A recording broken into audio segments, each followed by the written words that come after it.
Hello everyone, I am Jigeesh. The decision to suspend 146 members from Parliament, both in Rajya Sabha and Lok Sabha, was unprecedented and historical.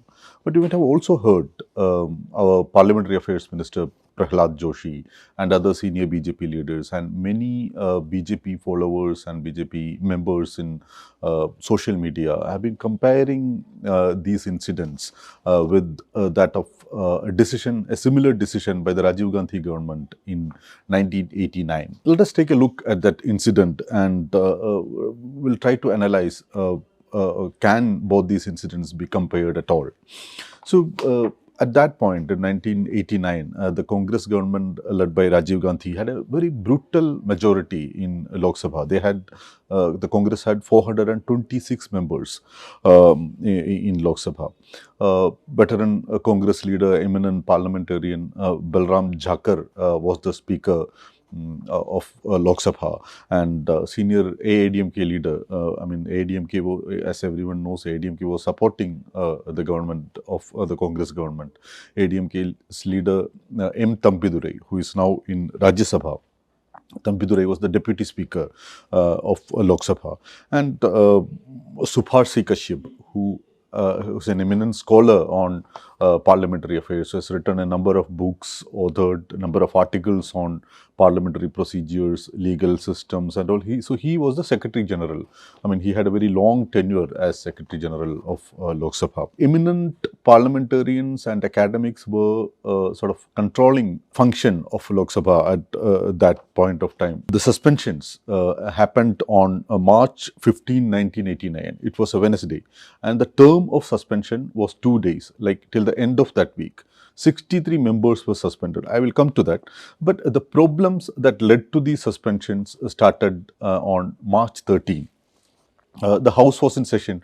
The House was in session to discuss the general budget. But at that point, a newspaper, or maybe a couple of other newspapers, broke a story on the Justice Thakker Committee report, which probed the Indira Gandhi assassination. So the Thakker Committee report was not meant to be made public.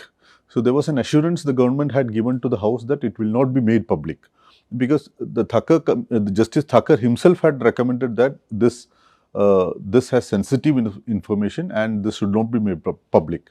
But some part of it got leaked to the media, and the opposition took it as an issue and demanded sort of explanation from the government. So on March 13, the opposition members raised the issue in Lok Sabha.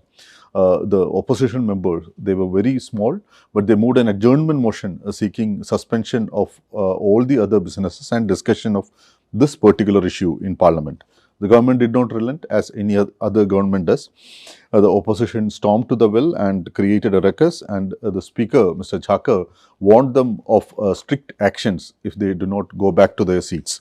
On March 14 too, similar incidents repeated. The Home Minister Bhutta Singh convinced them that, see, this is the government's position. Government is not going to reveal the report, and the ruckus continued. So on March 15, on March 14 too, the Speaker had warned the members not to come to the well of the House and also.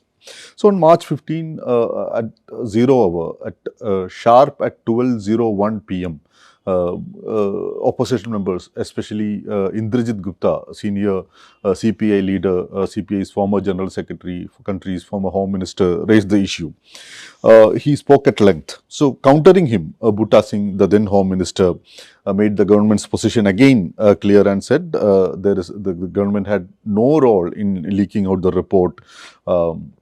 And this is the government's position, it cannot be revealed. So the opposition protested even as the House continued the discussion on the general budget. Later at 3 p.m., H.K.L. Bhagat, who was holding the charge of Parliamentary Affairs and Information Broadcasting, moved a motion to suspend 63 MPs. The members who were suspended included VP Singh himself, who became Prime Minister of the country in the same year, 1989, and Somnath Chatterjee, who will later become the Speaker of the House, the same House, between 2004 and 2009, and Mr. Indrajit Gupta himself, Arif Muhammad Khan, the current Governor of Kerala, senior politicians and farmers leader like Hanan Mullah, C. Madhav Reddy, V. Shobhendreshwara Ray, E. Ayyappa Reddy, N. P. Jhansi Lakshmi, Dr. T. Kalpana Devi, Basudev Acharya, Ajit Kumar Saha, Bajuban Rayan, V.S. Krishna Iyer, Tampan Thomas, Geeta Mukherjee, Dr. A. Kalanidhi, V.C. Shukla, Saifuddin Chowdhury, K.P. Unnikrishnan, V. Kishore Chandradev, and members from the Janata, like the splinter group of the Congress, the Janata Dal group, and then from the communist parties, from TDP, from DMK, opposition members from almost all parties were suspended. So on March 17, Friday, when the suspensions were ending, the then Prime Minister Rajiv Gandhi made an emotional appeal in the House. He made a brief intervention. When the House was about to adjourn, the events investigated by Thakker Commission were of the deepest personal connection to him and his family. So he said it was Justice Thakker himself who had told the government or recommended, rather it's written in the report, that this report should not be made public given the sensitive nature of it. So accepting however, the Prime Minister accepted the opposition suggestions and changed the earlier position of the government and assured the House that by March 27, the full text of the report will be made available to the public and to the members of the House. On March 27th, again, some of the opposition members raised this issue. Where is the report? They asked Mr. Bhuta Singh. So Mr. Bhuta Singh said he personally took the report and submitted it to several of the opposition leaders. And some of the opposition leaders are asking for a report even though they have a copy of it with them. So he was just making fun of people like Arif Muhammad Khan, who was shouting for a report. He said, I saw Mr. Arif Muhammad Khan walking to this house with copies of the 2 volumes of this report and all. That's what Mr. Bhuta Singh said in the House. So in a way, the matter ended there. By Friday, things were like the main demand was Thakker Commission. The main demand was how did this report leak and why the government is not tabling it. The government accepted it. The government accepted it and tabled the report. By the end of that session, and the suspension was revoked within, say, 2 days. No other government businesses were taken up during these 2 days than the general discussion on the budget. The budget discussion was going on these 2 days. But look at this winter session. According to the valedictory remarks by the Lok Sabha Speaker, Mr. Om Birla, and Honorable Rajya Sabha Chairman Jagdeep Thankar, the Lok Sabha passed around 18 bills and the Rajya Sabha passed 17 bills during this session. And a bulk of it were passed in the absence of majority of the opposition members. Look at some of these legislations are considered as landmark bills which have far-reaching impact on the way this country will run in the future.